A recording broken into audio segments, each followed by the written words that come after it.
Halo semuanya. Jadi, di sini kami akan menjelaskan sedikit mengenai materi bab 11 kearsipan tentang penyusutan arsip. Nah, jangan lupa disimak ya videonya. Penyusutan arsip dibagi menjadi dua, yakni mengenal penyusutan arsip dan melakukan penyusutan arsip. Mengenal penyusutan arsip dibagi menjadi 5. Pengertian penyusutan arsip, tujuan penyusutan arsip, prosedur dan teknik penyusutan arsip, tahap-tahap penyusutan arsip, dan manfaat dilakukannya penyusutan arsip. Melakukan penyusutan arsip ada 3, yakni pemindahan arsip inaktif, pemusnahan arsip, dan penyerahan arsip statis. Apa sih itu penyusutan arsip? Dalam Peraturan Kepala Arsip Nasional Republik Indonesia Nomor 37 Tahun 2016 tentang Pedoman Penyusutan Arsip, dijelaskan bahwa penyusutan arsip adalah kegiatan pengurangan jumlah arsip dengan cara pemindahan arsip inaktif dari unit pengolah ke unit kearsipan, pemusnahan arsip yang tidak memiliki nilai guna, dan penyerahan arsip statis kepada lembaga kearsipan. Penyusutan arsip dilakukan dengan cara memindahkan arsip inaktif ke unit pengolah dan dari unit pengolah ke unit kearsipan. Tujuan penyusutan arsip. Tujuan penyusutan arsip. Yang pertama, ada efisiensi dan efektivitas pengelolaan arsip. Dengan penyusutan akan diperoleh efisiensi dalam hal ruang penyimpanan, peralatan, tenaga pengelola, biaya pemeliharaan, dan perawatan. Di samping itu, penumpukan arsip tidak akan terjadi karena adanya kegiatan pemindahan arsip inaktif ke record center atau pusat arsip, memusnahkan arsip yang tidak memiliki nilai guna, serta menyerahkan arsip kepada lembaga kearsipan dalam kegiatan penyusutan arsip. Tujuan penyusutan arsip yang kedua adalah menjamin ketersediaan arsip. Adanya penyusutan arsip secara tidak langsung menjamin ketersediaan arsip yang benar-benar penting.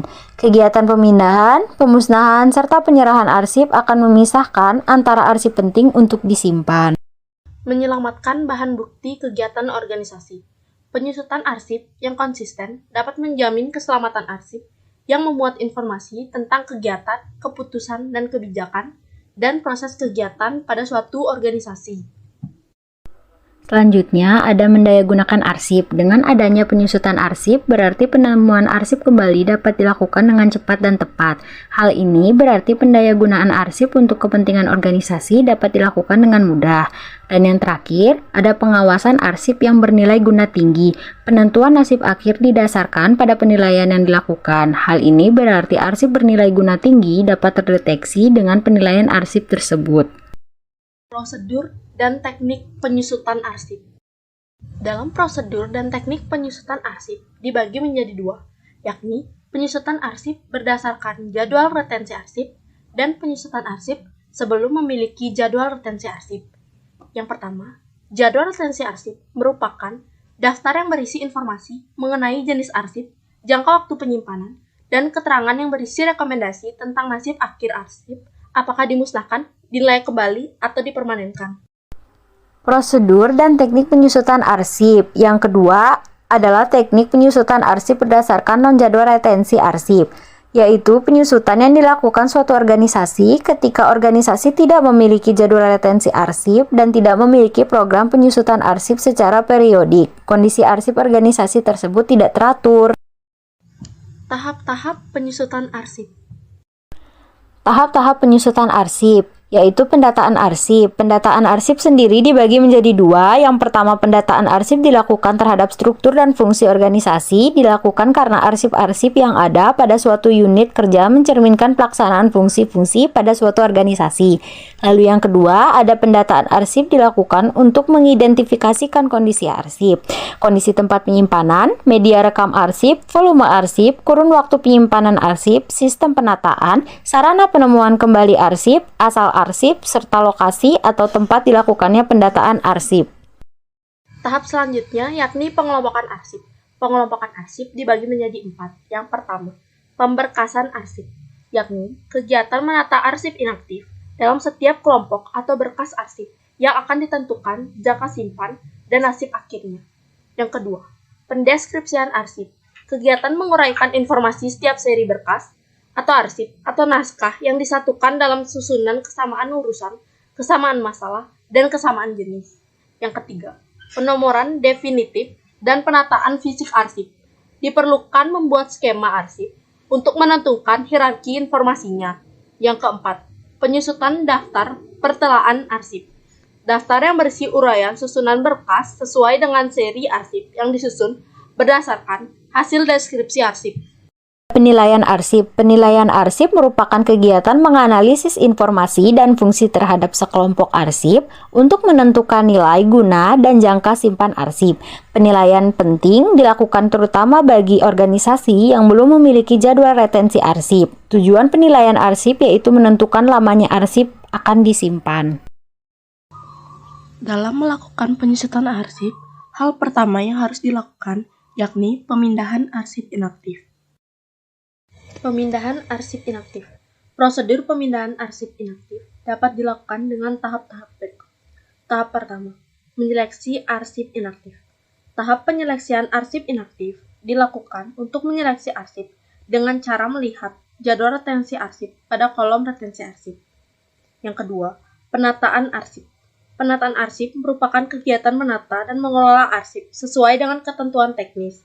Penataan arsip inaktif didasari pada asas asal-usul dan asas aturan asli. Asas asal-usul adalah asas yang dilakukan untuk menjaga arsip tetap terkelola dalam satu kesatuan pencipta arsip atau provenance, tidak dicampur dengan arsip yang berasal dari pencipta arsip lain.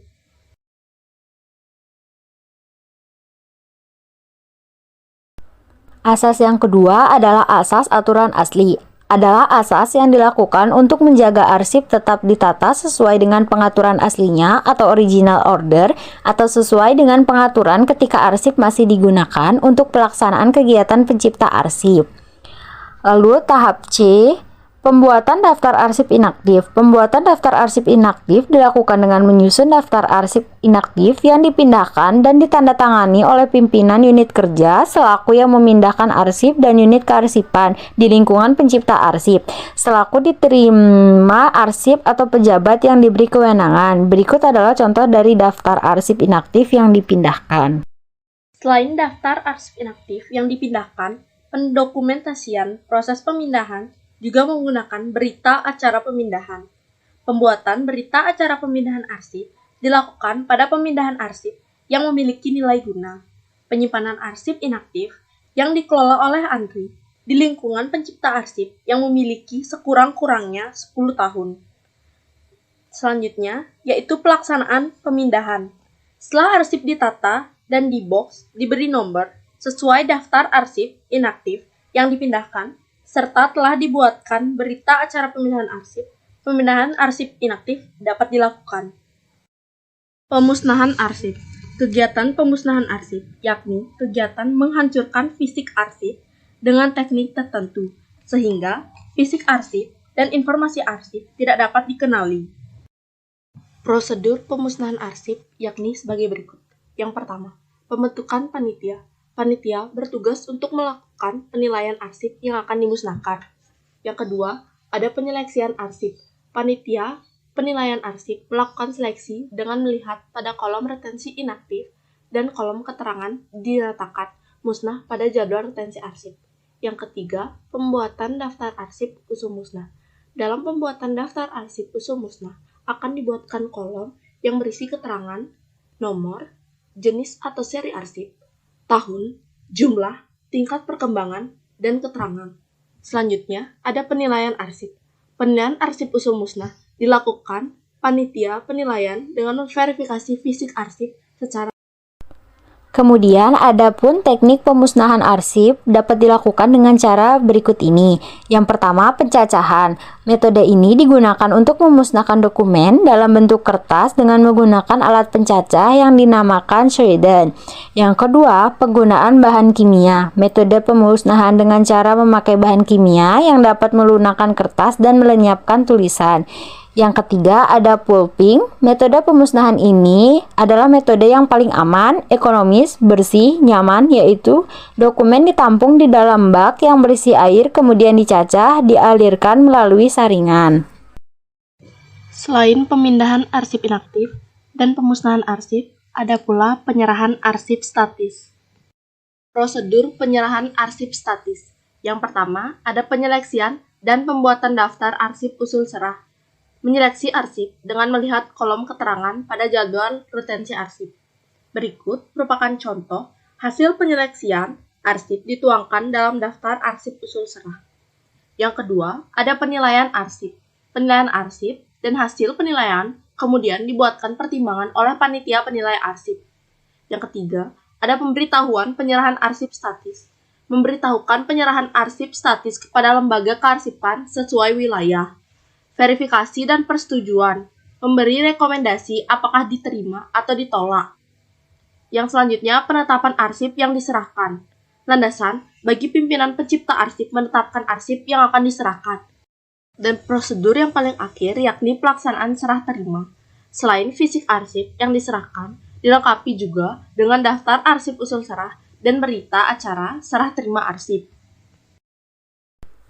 Lalu di bawah ini adalah salah satu contoh dari berita acara serah terima arsip. Ada pula manfaat dilakukannya penyusutan arsip. Yang pertama, tertatanya arsip dinamis di masing-masing instansi pemerintah maupun perusahaan, sehingga informasinya dapat digunakan secara maksimal untuk kepentingan. Yang kedua, terjadinya efisiensi dalam penggunaan ruangan, dana, peralatan, tenaga, karena arsip yang tidak berguna sudah dimusnahkan. Selanjutnya, terselamatkannya arsip yang bernilai guna sekunder sebagai bukti pertanggungjawaban nasional. Selanjutnya, ada memudahkan penemuan kembali arsip yang disimpan. Arsip yang tertata baik, informasinya akan ditemukan dengan cepat apabila diperlukan. Manfaat dari penyusutan arsip yang terakhir, menghindari masalah hukum yang disebabkan arsip, misalnya tuntutan pidana dan perdata. Nah, itu dia akhir dari video pembahasan kali ini mengenai penyusutan arsip. Terima kasih sudah menonton video ini ya. Dan semoga materi dalam video ini dapat bermanfaat.